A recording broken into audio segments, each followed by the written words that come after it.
Viewer discretion is advised. Odila is my friend. He has lots and lots of arms. Oh, and he's purple too. He's got lots of eyes, so he can be a little scary to look at, but that's fine. Everybody is a little different after all. That's what Odila taught me. When he comes to see me, we always play lots of games together. Sometimes we play cards, make-believe, or tell each other stories. Odila's stories are always so cool. He talks about what the universe looks like sometimes, but talking about space makes him sad. He says it reminds him of when he used to hide in the dark while other monsters were being mean. They sounded scary, so I stopped asking him about them. He says the monsters can't hurt us anymore. At least, not for a very long time. My favorite thing to do together is when Odila reads me bedtime stories. I always fall asleep so fast, and it makes me feel safe. I miss him when he's gone. It's really lonely here. I think to myself that as long as I can see Odila, everything will be okay. "Can I go now, Mr. Doctor?" said the boy. Dr. Sias studied his expression, then looked at his report. He thought to himself, I wonder. Hello everybody, I'm TheRubber. Today, we bring you SCP Foundation SAFE Class Object SCP-6033. SCP-6033, also known as The Friend with Many Arms, is a children's book of the same name. However, no author is listed in the book. It is written in a way that a young child can read and comprehend with ease. It follows the tale of a shapeless entity searching for a friend across time and space. The entity is known as Odila. When 6033 is read by a 6-year-old boy by the name of Toby McInderson, SCP-6033-1 will manifest. 6033-1 is the titular purple blob as depicted in the story. It is described as having dozens of tentacles, numerous eyes that cover its body, and being incredibly large. It is exceptionally friendly to McInderson, as it will talk, play, and read stories to him. To date, all instances of 6033-1 manifesting have not resulted in any conflict. After observing 6033-1 for some time, a couple of its abilities have been deduced, some of which include telekinesis, shape-shifting, and teleportation. 6033 was first discovered in the possession of McInderson when he was 4 years old. Local authorities were told by his grandmother that he had gone missing, and a search went out for the boy. Foundation agent and researcher Dr. Basil Sias became involved when reports came in identifying a colossal purple mass traveling alongside McInderson. He was taken into Foundation custody. A brief interview was carried out between Dr. Sias and 6033-1. Thank you for agreeing to this interview. No problem. Now then, what questions do you have for me? How old are you? Sounds like you predate the universe. What was it like? And what of the aliens or strange anomalies on Earth? What can you tell me about them? 6033-1 laughed through several of its mouths. Quite a lot of questions you've got there. Unfortunately, I cannot answer in detail, as speaking their names gives them power, especially from a being such as myself. But yes, I predate the universe and have existed alongside the others. They were monstrous, hateful things. I understand that these brethren of mine have been wreaking havoc recently. Yes? Yes, that is correct. Could you perhaps help us in dealing with these entities? I cannot do such a thing, for I am much too weak compared to them. All I have sought in my incomprehensibly long lifetime is a friend, and now I have found one.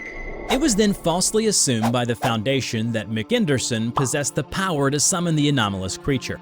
However, after realizing that it was in fact the book in his possession that caused 6033 to manifest, McInderson was granted much more comfortable quarters. He was also granted permission to see 6033-1 every night for 2 hours while under Foundation supervision.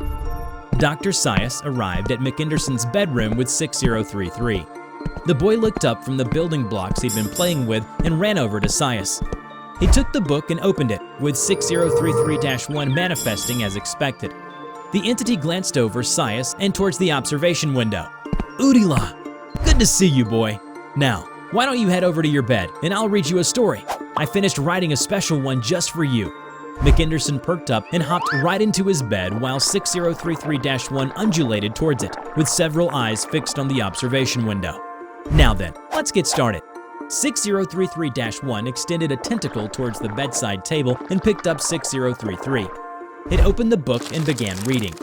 As it waved its tentacles over the pages, the various glow-in-the-dark star stickers affixed to the bedroom ceiling descended, then began floating in the air around the bed.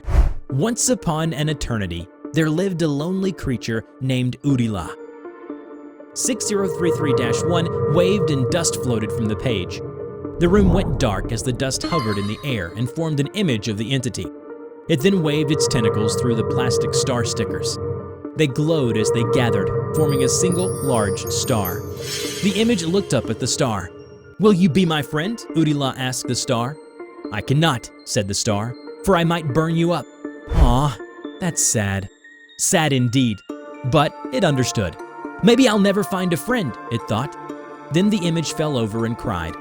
The star above it grew larger and larger before collapsing in on itself, forming a massive ball of darkness. The image was startled as it looked up at the new formation. "Who are you?" Udila asked. "Will you be my friend?" "I cannot," the black hole said, "for I might swallow you whole." And Udila was sad once more. The black hole collapsed.